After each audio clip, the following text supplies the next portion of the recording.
Friends வாங்க, இன்றைக்கி நம்ம இந்த ட்ராமாவுடைய ஃபைனல் எபிசோடுக்கே வந்துட்டோம். சரி, எனக்கு கொஞ்சம் வருத்தமாக தான் இருக்குது இந்த ட்ராமா முடியுதுன்னு சொல்லிட்டு. நெக்ஸ்ட்டு ட்ராமா வந்து டைனமிக் கிஸ் கொரியன் ட்ராமா தான் போடலான் இருக்கேன். இந்த டைனமிக் கிஸ் ட்ராமா வந்து ஆல்ரெடி ஆன்கோயிங் வந்துட்டுருக்கப்பே நிறையா சேனலில் போட்டு நானே பார்த்துருக்கேன். திடீர்னு உங்கள் சேனல்லேருந்து அந்த ட்ராமாஸ்லாம் எங்கே போச்சுன்னு தெரியல. அது ஸ்ட்ரைக் கொடுத்துருப்பாங்க போல் இருக்குது. இந்த ட்ராமாவுக்கு காப்பிரைட் ஸ்ட்ரைக்கும் இருக்குது. ஸோ நம்ம பேரை வந்து ட்ராமாவில் நான் மென்ஷன் பண்ண மாட்டேன். அதுக்கு தான் உங்களுக்கு முன்னாடியே இன்ஃபார்ம் பண்ணிடுறேன் அந்த ட்ராமாவுடைய பேர் என்னன்றதை. நெக்ஸ்ட் வந்து பிரைட் ஆஃப் வாட்டர் கார்டன் நினைக்கிறேன். அந்த ட்ராமாவும் லிஸ்ட்டில் இருக்குது. பட் இருந்தாலும் அதுக்கு வீடியோ இன்னும் கிடைக்கல.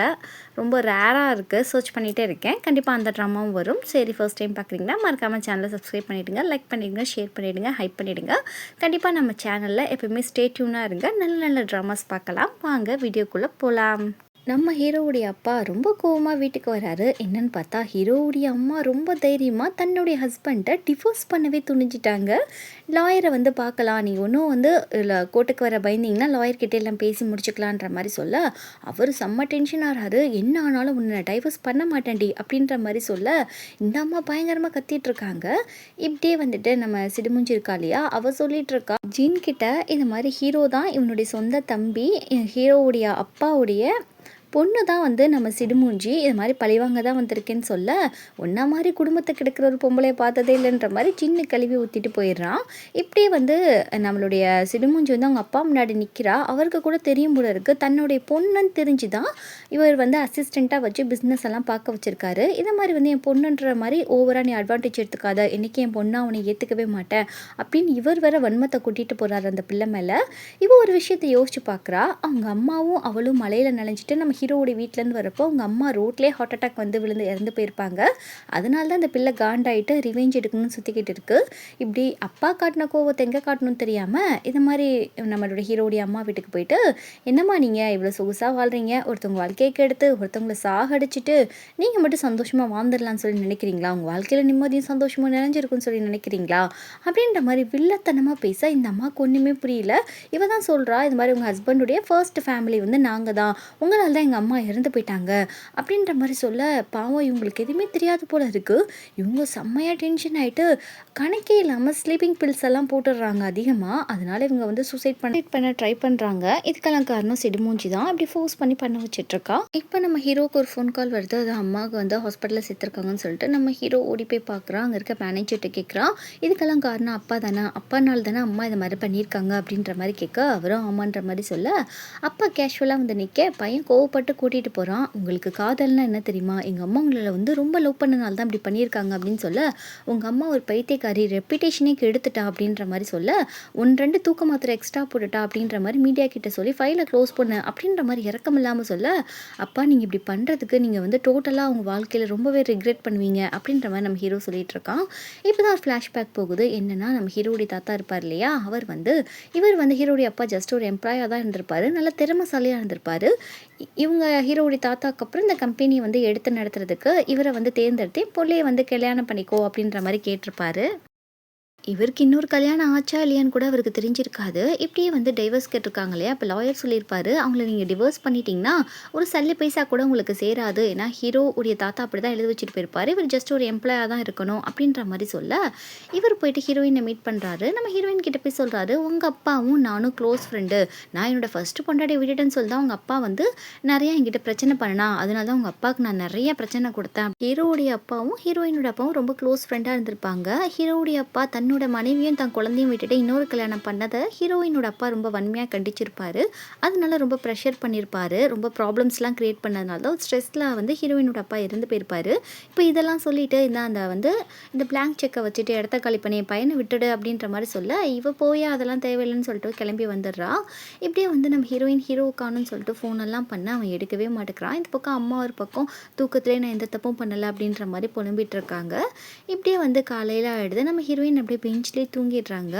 நம்ம ஹீரோ வந்து காலைல எந்திச்சு பார்க்குறப்போ அம்மா கண் முழிச்சிடுறாங்க. அம்மா வந்து சடனாக அழுக ஆரம்பிச்சிடுறாங்க. இது மாதிரி வந்து அவருக்கு ஆல்ரெடி ஒரு ஃபேமிலி இருந்திருக்குப்பா, அது எனக்கு தெரியாமே நான் கல்யாணம் பண்ணிக்கிட்டேன். அந்த பிள்ளை வந்து இறந்து போயிடுச்சு இதை நினச்சி நான் ரொம்ப கஷ்டப்படுறேன். இதுக்கு தான் என் வாழ்க்கையில் சந்தோஷமே இல்லாமல் போயிடுச்சு. எங்கள் அப்பாவுக்கு தெரிஞ்சிருந்தா கண்டிப்பாக நான் கல்யாணம் பண்ணி வச்சிருக்கவே மாட்டார் அப்படின்ற மாதிரி சொல்லிட்டு, இது என்னோட தப்பு தானா அப்படின்ற மாதிரி அழுக. ஹீரோ உங்களோட தப்பு இதில் எதுவுமே கிடையாதுமா, இது எல்லாம் அப்பாவுடைய தப்பு தான் அப்படின்ற மாதிரி சொல்லி சமாதானப்படுத்திட்டு இருக்கான். இப்படியே வந்துட்டு நம்ம ஹீரோ வந்து தன்னுடைய அக்கா சிடுமூஞ்சியை வந்து பார்க்க போகிறான். இப்போ தான் ஃபர்ஸ்ட் டைம் வந்து இவ தான் நம்ம அக்காவா அப்படின்ற மாதிரி பார்த்துட்ருக்க. அவளுக்கும் யாரும் நம்மளை பார்க்குற மாதிரி இருக்குது. இப்படியே இந்த லீ பொண்ணு என்ன பண்ணுறான்னா, நம்ம சிடுமூஞ்சியோட கம்ப்யூட்டரில் ஏதோ பண்ணிகிட்டு இருக்கா. அதுக்கப்புறம் சிடுமூஞ்சி வந்தோடனே போயிடுறா. சிடுமூஞ்சி என்னடா இவ பண்ணியிருக்கா அப்படின்ற மாதிரி பார்த்தா, நம்ம ஹீரோவுக்கு வந்து கேன்சர் இருக்குது, கிட்டத்தட்ட அவன் இறந்து போகிறான், 3 மாதமும் முடிஞ்சு போச்சு அப்படின்ற மாதிரி எழுதி வச்சுட்டு போயிருக்கா. ஏன்னா ஹீரோவை யாரும் டிஸ்டர்ப் பண்ணக்கூடாதுன்னு சொல்லிட்டு லீ நினைக்கிறா.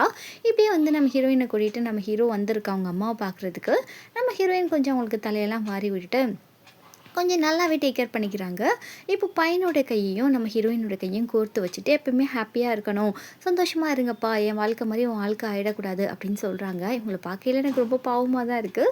இப்படி நம்ம ஹீரோயின் கிளம்பி போகிறப்போ நம்ம ஹீரோயின் சில வார்த்தைகள் எழுதி கொடுத்துட்டு போயிருப்பா. ஒரு அம்மாவை இழந்த வழி எனக்கு என்னன்றது தெரியும், ஸோ நீங்கள் வந்து அதே வழியை சுவிக்கு கொடுத்துடாதீங்க, நீங்கள் கண்டிப்பாக உயிரோடு இருக்கணும் ஆண்டி, இனிமேல் இப்படி தப்பு பண்ணாதீங்க ப்ளீஸ் அப்படின்ற மாதிரி எழுதியிருப்பா. இப்போ வந்து இந்த சிடுமூஞ்சி என்ன பண்ணுறான்னா, நம்ம ஜின்னிக்கிட்ட போயிட்டு நம்ம ஹீரோவுக்கு கேன்சர் இருக்குது, அவன் வந்து இறக்க போகிறான் அப்படின்ற விஷயத்த வந்து ஜின்னுக்கிட்டேயும் சொல்ல, ஜின்னுக்கே ஷாக்காக இருக்குது. என்னடா இது, இப்படி ஒரு விஷயம் உள்ளக்க இருக்கே அப்படின்ற மாதிரி நம்ம ஜின்னுக்கு தோணுது. இந்த பக்கம் நம்ம கெவின் இருக்கான் இல்லையா, அவங்க அக்காவுக்கு இன்றைக்கி ஏதோ பர்த்டே போல் இருக்குது. அவங்க ஏதோ ஒரு தீமெல்லாம் வந்து மேக் பண்ணியிருக்காங்க. நம்ம ஹீரோயின் எல்லோரும் வந்து ஒவ்வொரு தீமில் வந்து பார்ட்டிக்கு வந்து வந்திருக்காங்க. இப்படி வந்து எல்லாருமே சேரப் பண்ணிகிட்ருக்காங்க. நம்ம லீயும் வந்திருக்கா. இப்படி வந்து அவங்கெல்லாம் வந்து ஒரு ஹாப்பியாக ஒரு பார்ட்டி பண்ணிவிட்டு அவங்களுக்கு கேக்கெல்லாம் வெட்டி இந்த மாதிரி செலிப்ரேஷன்லாம் பண்ணிக்கிட்டு இருக்காங்க. நம்ம ஜின்னு என்ன பண்ணுறான்னா, நம்ம ஹீரோவை தேடி வரான் பேசணும்னு சொல்லிட்டு. ஹீரோ வீட்டில் போய் பார்த்தா ஹீரோ வந்து ஆளை காணோம். இப்படியே வந்து நம்ம கீழே வந்து பார்த்தா அவங்க வீட்டில் நம்ம ஹீரோவும் ஹீரோயினும் நல்லா டான்ஸ் ஆடி ரொமான்ஸ்லாம் பண்ணிகிட்ருக்காங்க. இதை பார்த்தா நம்ம ஜின்னுக்கு செம்மையாக டென்ஷன் ஆகிடுது.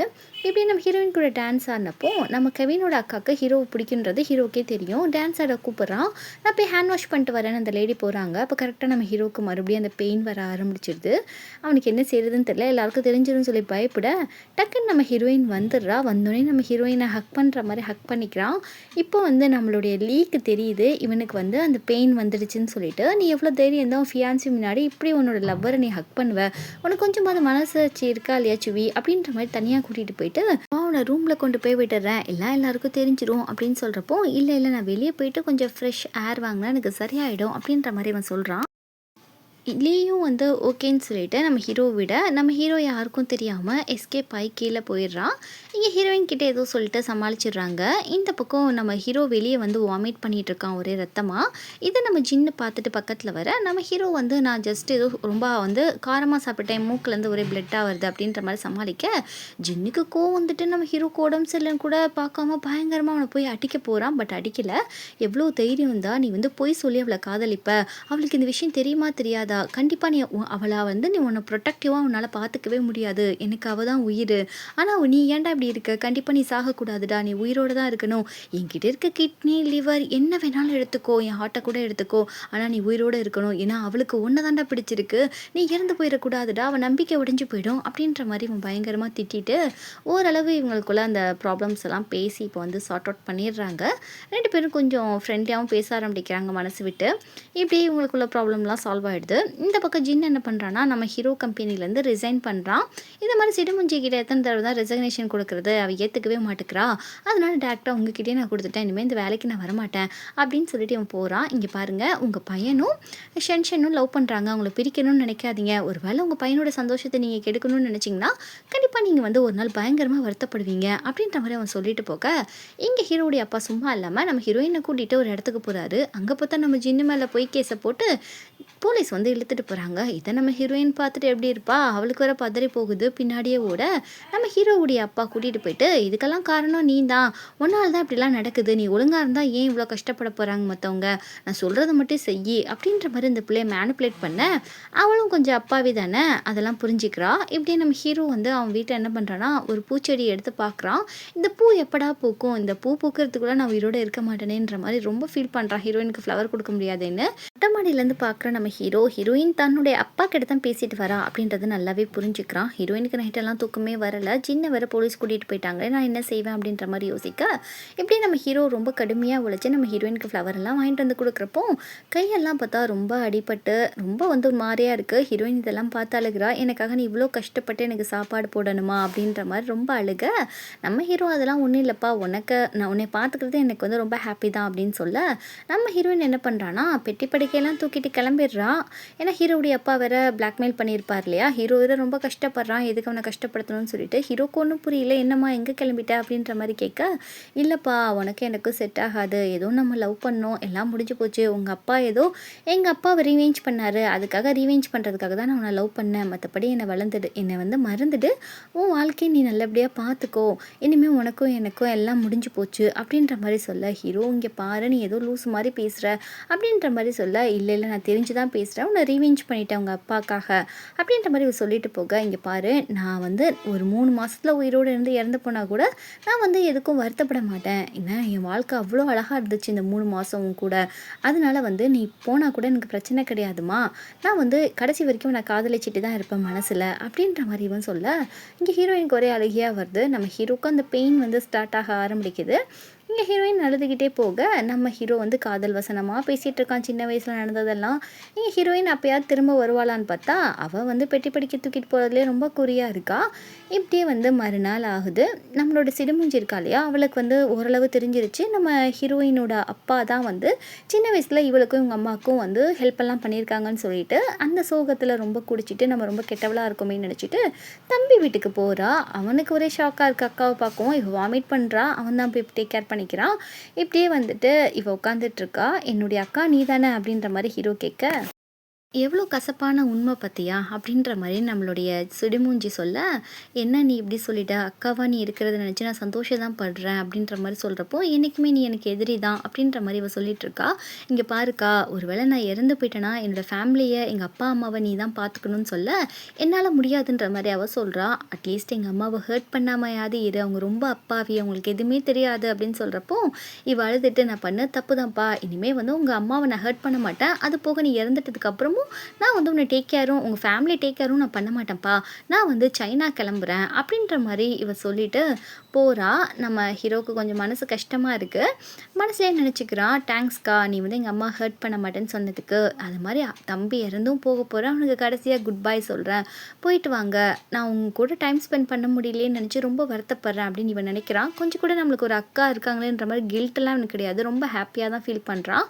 இப்படியே வந்து தன்னுடைய அம்மாவை பார்க்குறதுக்கு தன்னுடைய வீட்டுக்கு வரான். அம்மா என்னமோ பையனை பார்த்துட்டு இது கனவா நிஜமா, என் பையனுக்கு நல்லா சமைச்சு போட போகிறேன் அப்படின்ற மாதிரி சொல்லிட்டு ரொம்ப ஹாப்பியாக கிளம்ப, இப்படியே வந்து அந்த சைனாவில் ஒரு குட்டி பையன் இருப்பான் இல்லையா, லூசியோட தம்பி, அவன் வந்து லெட்டர் அனுப்பியிருக்கான்.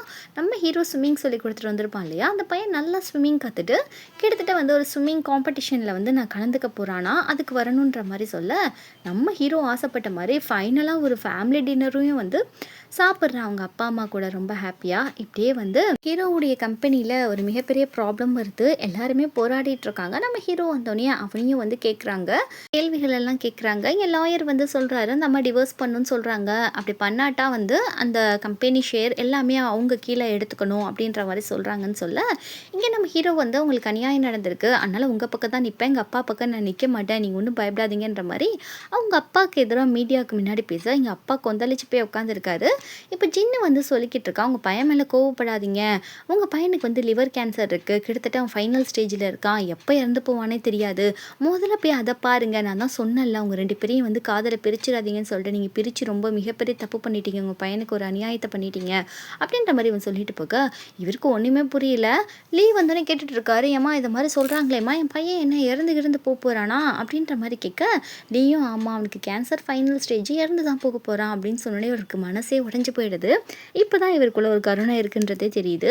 இப்படியே நம்ம ஹீரோயின்ட்ட போயிட்டு ரொம்ப புலம்புறாரு, இது மாதிரி என் பையன் எங்கே இருக்கான்னு சொல்லிட்டு தெரியலம்மா, நீ தான் கண்டுபிடிக்கணும், ஒருவேளை என் பையன் வந்து ஒரு நாள் தான் வாழ்வான் அந்த உலகத்துலனா நீ என்னம்மா பண்ணுவ அப்படின்ற மாதிரி கேட்க, என்னால் முடிஞ்ச அளவுக்கு எவ்வளோ அவனுக்கு காதல் கொடுக்க முடியுமோ அவ்வளோ அளவுக்கு அவனை காதல் கொடுத்து நான் பார்த்துக்கிடுவேன் அப்படின்ற மாதிரி இவ சொல்ல, இதெல்லாம் ஜின்னு வந்து டிரான்ஸ்லேட் பண்ணி சொல்லிட்டு இருக்கான். அப்படின்னா போமா என் பையன் கூட ஒன்றா இருமா, இது மாதிரி வந்து என் பையன் வந்து இறந்து போகிற நிலமையில இருக்கான் அப்படின்ற மாதிரி சொல்லிட்டு அவரே ஃப்ளைட் டிக்கெட் சைனாக்கு போட்டு அவளை வந்து போக சொல்லிட்டு இருக்காரு. இங்கே ஹீரோயினுக்கு என்ன நடக்குது நடக்குதுன்றது ஃபுல்லாகவே இன்னும் புரியல. இப்படியே நம்ம ஹீரோயின் வந்து கிளம்பி போகிறாங்க. இப்படியே வந்து ஜின்னு வந்துட்டு சொல்லிட்டு இருக்கான், இங்கே பாரு நீ சைனா போ, என்ன நடந்தாலும் சரி நீ உயிரோட வாழணும், நீ வந்து உன் மனசை தளர விட்டுறாத, நீ வந்து கண்டிப்பாக இந்த உலகத்தில் வாழணும் அப்படின்ற மாதிரி கொஞ்சம் வந்து நம்ம ஹீரோயினுக்கு மோட்டிவேஷ்னலாக பேசிட்டு, நான் உயிரோடு இருக்கிற வரைக்கும் ஒன்றை மட்டும் தான் காத்திருப்பேன், நான் இன்னொருத்தைய கல்யாணமும் பண்ணிக்க மாட்டேன், நான் நினைக்கவும் மாட்டேன், அதனால் வந்து நான் உன்னை மறந்துடுவேன் நீ நினைக்காத, அது என்னுடைய உரிமை அப்படின்ற மாதிரி சொல்ல இவளுக்கு என்ன சொல்கிறதுன்னு தெரியல, அழுகிறத தவிர. இந்த பக்கம் நம்ம ஹீரோ அந்த காம்படிஷனுக்கு கிளம்பி போயிட்டு இருக்கான். கரெக்டாக அவங்க அம்மாவுக்கு இந்த நேரம் பார்த்து அவன் ரெக்கார்ட் பண்ண அந்த வீடியோஸ் எல்லாமே வந்து அனுப்பியும் வச்சுருக்கான். அவங்க அம்மா பார்க்க ஸ்டார்ட் பண்ணுறாங்க. அம்மா கிட்ட ஃபஸ்ட்லேருந்து வந்து ஹாப்பியாக தான் பேசி ஸ்டார்ட் பண்ணுற அந்த வீடியோவை அவங்களும் கேஷுவலாக பார்த்துட்ருக்காங்க. இப்படியே வந்து நம்ம லூசி, அவங்க அண்ணன், நிறையா பேரை பற்றி அவன் சொல்கிறான். அவன் பண்ண எக்ஸ்பீரியன்ஸ் அது வந்து ரொம்ப வந்து கருணையாக அவன் பார்த்துக்கிட்டது, அவன் வாழ்க்கையில் நடந்த மாற்றங்களெல்லாம் சொல்லிகிட்டு இருக்கான் அவங்க அம்மாட்ட. இப்படி அந்த போட்டியில் வந்து நம்ம ஹீரோ உட்காடுறான். அந்த இடத்துல இந்த பையனும் பார்ட்டிசிபேட் பண்ணுறான். நம்ம லூசியோடைய தம்பி தான் வந்து வின்னும் பண்ணிடுறான். எல்லாரும் ரொம்ப ஹாப்பியாக இருக்காங்க. நம்ம ஹீரோயினும் வந்து அந்த பிளேஸ்க்கு வந்துடுறாங்க. இங்கே நம்ம ஹீரோவுக்கு வந்து அந்த வயிறு வலியும் ஸ்டார்ட் ஆகிடுது. அப்படி தட்டு தடுமாறி போக நம்ம ஹீரோயின் ஹீரோவை பார்க்குறா. அவள் எப்படி கூப்பிட முடியும், கூப்பிட ட்ரை பண்ணிகிட்டே இருக்கா. டக்குன்னு வந்து சுவி அப்படின்ற மாதிரி ரொம்ப லவுடாக கூப்பிட்டுடுறா. இங்கே எல்லாருக்கும் ஒரே ஷாக்கு. நம்ம ஹீரோயின் கூப்பிட்டதை பார்த்து ஹீரோக்கெல்லாம் அப்படியே வந்து ஸ்டன் ஆகிடுறான். கடைசியாக வந்து அவளுக்கு பேச்சு வந்துருச்சு. ஃபர்ஸ்ட் டைம் என்னோட பேர் தான் அவள் கூப்பிட்ருக்கான்னு சொல்லிட்டு, அது போக ஐ லவ் யூ அப்படின்ற மாதிரி வேறு சொல்லிடுறா. நம்ம ஹீரோக்கு ரொம்ப ஹாப்பியாகிடுச்சு. அப்படி ஷாக்காக நம்ம ஹீரோயின் பக்கத்தில் ரொம்ப அன்பாக வரான். அவனுக்கு வந்து உடம்பு சரியில்லை இல்லையா, அவனால் ஸ்டேபிளாக நிற்க கூட முடியல. அப்படியே தடுமாறி அந்த ஸ்விம்மிங் விழுந்துடுறான். நம்ம ஹீரோயின் வந்து தண்ணியில் குதிக்கிறாங்க. நம்ம ஹீரோ மனசில் நினைக்கிறான், இந்த நொடி நான் இறந்து போனால் கூட சந்தோஷப்படுவேன், ஏன்னா அவளோட குரலை நான் கேட்டுட்டேன், எனக்கு ரொம்ப ஹாப்பியாக இருக்கு, அவள் என்னை காதலிக்கிறான்னு எல்லாரும் முன்னாடியும் சொல்லிட்டா அப்படின்னு நினச்சிட்டு இருக்கான். இப்படியே நம்ம ஹீரோவை காப்பாற்றி கொண்டு வந்து வீட்டில் விட்டுடுறாங்க. இது மாதிரி பார்த்துக்கோன்னு சொல்கிறப்போ கரெக்டாக ஹீரோவுடைய ஃப்ரெண்டு டாக்டர் வந்துடுறான். அவன் ஹீரோவுடைய வந்து நிலைமை எப்படி இருக்குது எல்லாமே சொல்லிடுறான். இது மாதிரி அவன் இறக்குற தருவாயில் இருக்கான். ஒன்றால் தான் அவன் ஆப்ரேஷனுக்கு ஒத்துக்கிட்டான், ஒன்றால் தான் அவன் உயிர் வாழணும்னு நினச்சான், இப்போ வந்து அவனால் உயிர் வாழ முடியலையே அப்படின்ற மாதிரி ரொம்ப ஃபீல் பண்ண.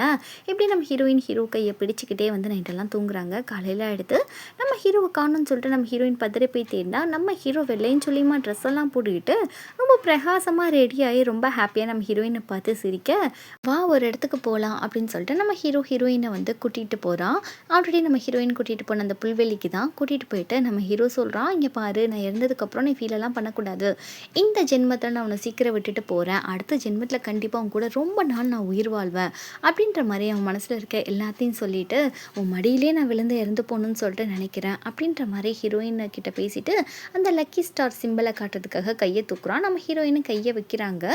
லக்கி ஸ்டார்லேருந்து அவங்க லவ் ஸ்டார்ட் ஆகி லக்கி ஸ்டார்லேயே அந்த லவ் வந்து ஃபினிஷ்ட் ஆகிற மாதிரி காட்டுறாங்க. நம்ம ஹீரோ அப்படியே இறந்து போக நம்ம ஹீரோயின் வந்து ரொம்ப மனசு கஷ்டமாக இருக்குது. முன்னாடியே சொல்லியிருந்தா கூட அவள் கொஞ்சம் நல்லாவே டைம் ஸ்பெண்ட் பண்ணியிருப்பா.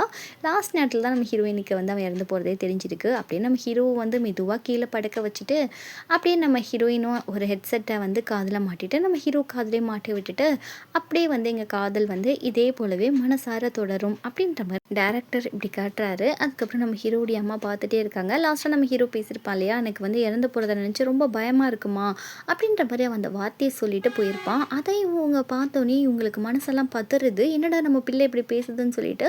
அதே சமயத்தில் ஃபோன் காலும் வருது. அது கை நடுக்கத்தோடு அவங்க எடுத்து பேசுனா நம்ம ஹீரோ இறந்து போயிட்டான் அப்படின்ற மாதிரி நியூஸ் வருது. அவங்களால ஏற்றுக்கவே முடியல. எங்கள் ஹஸ்பண்டும் சரியில்லை, உங்கள் லைஃப்பும் போயிடுச்சு, அது போக பையனும் இறந்து போயிட்டான், இவங்களோட நிலைமையை நினச்சாதான் அந்த ஸ்டோரியில் நான் ரொம்பவே ஃபீல் பண்ணினேன். இப்படி இந்த அம்மா ஒரு பக்கம் மனசு உடைஞ்சு போக இப்படியே நம்ம லூசியோடைய அந்த தம்பி வந்து ஹீரோடைய வீட்டில் காத்துக்கிட்டே இருக்கான். இறந்து போனது யாருக்குமே ஆல்மோஸ்ட் தெரியல போல இருக்குது. இப்படியே ஒரு லேடி வந்து உள்ளக்க வராங்க. இவன் ரொம்ப ஆர்வமாக ஹீரோ தான் வரானா அப்படின்னு சொல்லி பார்த்தா நம்ம ஹீரோவுடைய அம்மா தான் வராங்க. இந்த பையனை பார்க்குறப்போ தன்னோட பையனை பார்க்குற மாதிரி இருக்குது. தனக்கு பையனுக்கு பிடிச்ச பையனால அந்த பையனை எடுத்து வளர்க்கலாம் அப்படின்ற ஒரு ஐடியாவுக்கு வந்துடுறாங்க. இந்த பக்கம் நம்ம ஹீரோயின் வந்து அந்த அவங்க சீக்ரெட் ஸ்பாட்டுக்கு போயிட்டு நம்ம ஹீரோ ஒரு லெட்டர் எழுதி வச்சுருக்கான்.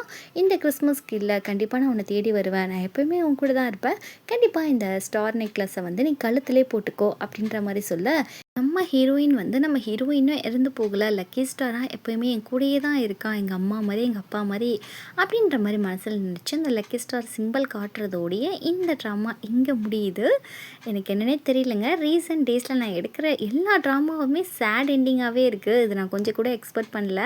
லாஸ்ட்ல தான் தெரியுது எல்லாமே சேட் எண்டிங்ன்னு சொல்லிட்டு. சரி இந்த ட்ராமா உங்களுக்கு வந்து எப்படி இருந்துச்சு? கமெண்ட்ல மறக்காம சொல்லிடுங்க. யாரோ ஒருத்தவங்க நான் போடுற எல்லா ட்ராமாலையும் எப்படி இருந்துச்சுன்னு சொல்லுங்கன்னு சொன்னா, எல்லா ட்ராமாலையும் போயிட்டு மொக்க மொக்கன்னு சொல்றாங்க.